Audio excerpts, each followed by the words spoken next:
तकलीफ, कष्ट, बीमारी, रोग, जीवन में ये तकलीफ है, ये कष्ट, ये बीमारियां, ये तकलीफ, ये रोग हमारे जीवन में हमारे जन्म के साथ चलते हैं, हमारे जन्म के साथ।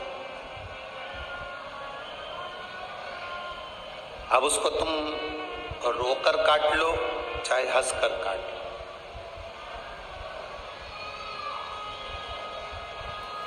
और तुम्हारे दुख को, तुम्हारी तकलीफों को, तुम्हारे कष्ट को कोई दूसरा नहीं काट सकता।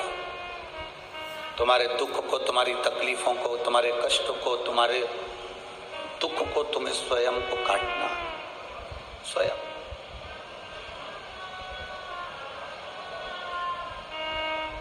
कोई दूसरा तुम्हारे दुख नहीं काटने वाला, कोई दूसरा तुम्हारे कष्ट नहीं काटने वाला है, काटोगे तुम स्वयं, स्वयं।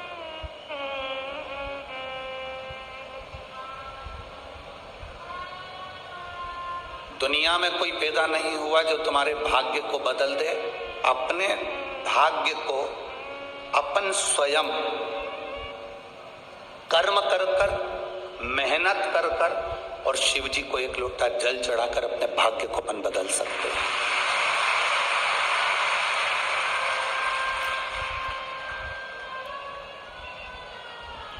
आपको स्वयं मेहनत करना पड़े, आपको स्वयं कर्म करना पड़े। सियोर वाला महाराज नहीं आएगा तुम्हारे साथ में कदम से कदम मिलाकर तुम्हारे साथ चलने के लिए, पर इतना विश्वास जरूर कहता है कि सियोर वाला महाराज तुम्हारे साथ कदम से कदम मिलाकर चलने के लिए नहीं आएगा, पर तुमने जो लोटा भरकर जल चढ़ाया है, जब जब तुम्हें ठोकर लगेगी या तकलीफ आएगी तो वो एक लोटा चढ़ाया हुआ जल महादेव जरूर तुम्हारे सामने।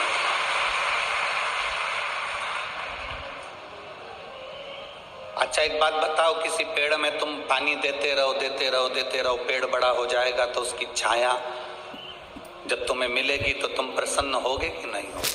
अच्छा लगेगा ना तुमको कि वृक्ष की छाया हमको मिल रही है, हमने इस पेड़ में हमने पानी दिया था, इस वृक्ष में हमने पानी दिया था, इस वृक्ष के अंतर्गत हम पानी डाले थे तो हमको ये छाया मिल रही है, हमको ये छांव प्राप्त हो रही। कोई फलदार वृक्ष होगा तो आप उसमें पानी डालते रहे तो वो आपको फल दे देगा। फलदार वृक्ष फल दे देता है, वृक्ष के नीचे पानी डाला तो वो छाया दे देता है। उसी तरह जब हम देवाधिदेव महादेव को एक लोटा जल समर्पित करते हैं, जैसे पेड़ में डाला हुआ पानी तुम्हें वृक्ष बनकर छाया देता है, पेड़ में डाला हुआ पानी फल के रूप में तुम्हें प्राप्त होता है, तो वृक्ष हो चाहे संसार में तुमने जहाँ कुछ दिया है तुम्हें वहां से कुछ ना कुछ मिला है। देवाधिदेव महादेव को आपने एक लोटा जल दिया है तो महादेव ने भी आपकी विपदा की घड़ी को काट दिया।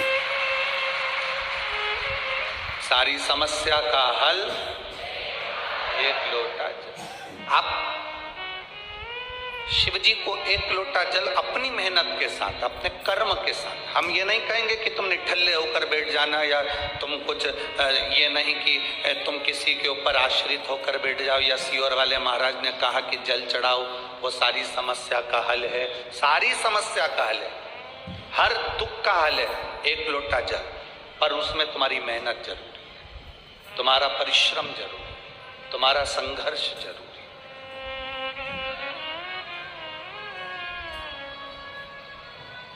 जैसे भोजन करना तुम्हारा काम है, पेट में भोजन गया तो जठर अग्नि का काम है उस भोजन को पचाना। आपने तो मुख से भोजन कर लिया, पर अंदर जो भोजन गया उसको पचाने का काम जठर अग्नि, हमारे भीतर की जो अग्नि है, जो जठर अग्नि है, वो भोजन को पचा देती है।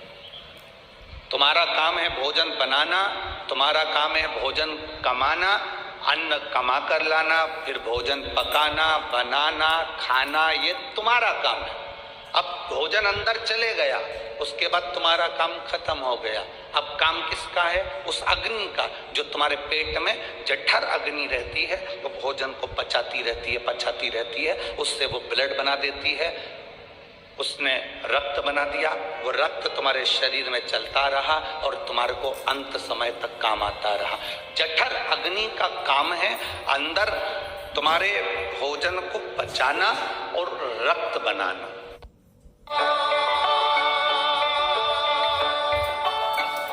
काला शाका